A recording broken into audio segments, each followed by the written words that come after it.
Hello and welcome once again to Red Gaming Tech. My name is Marta. Today is the 13th of January and I'm here as always to give you a daily dose of your latest gaming news. This time I have something a little bit different as the Xbox Chief Product Officer, who of course goes by the name of Marc Whitten, has spoken a little bit about the upcoming launch of Valve's Steam Machine, and he seems rather unconcerned, and he told Engadget that he considers Steam machines to be different enough to the Xbox One that the products aren't really in direct competition. And he said, quote, "I personally don't know how to think about Steam machines yet. I'm not knocking it or whatever. I continue to think that PC gaming, the sort of Uber configuration, and I can change everything and I can mod, that's an important thing, and there's a lot of people that want to do that. When you get into that living room environment, you don't want to spend any of your brain cells doing anything but being entertained. I don't want to work on it. I don't want to feel like I have to know how it works. I would like to be blowing things up now or watching a thing now. That's a fundamental thing you want to do. I think there's a space for both. I'm not sweating it."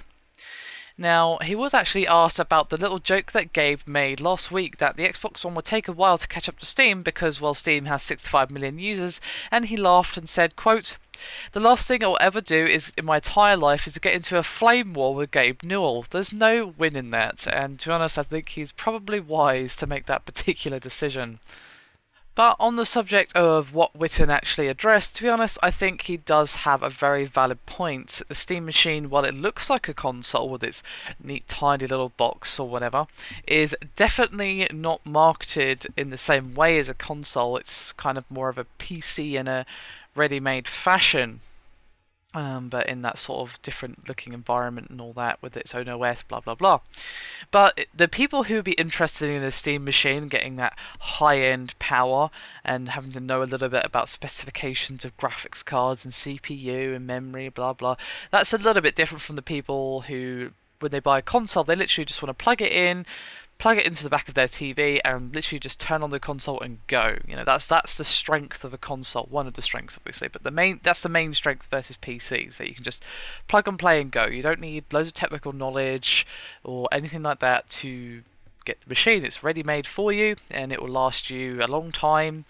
And then you just buy the next one when it comes out, and then you're done. Whereas PC, you know, I personally prefer PC. I've definitely been fully converted to the PC master race, but you know, with PC, you know, you buy the PC and then, you know, if you want to get a good PC, you have to know at least a little bit about how things work, or know a friend who does, who can give you advice, and then it'll probably need upgrading in a few years' time, and again, you know, have to fit the parts, blah, blah, blah. So there is two separate groups of people. I'm not saying there's no crossover, because naturally, of course, there is, but you can see my point, and I think that's what Marc Whitten is getting at here.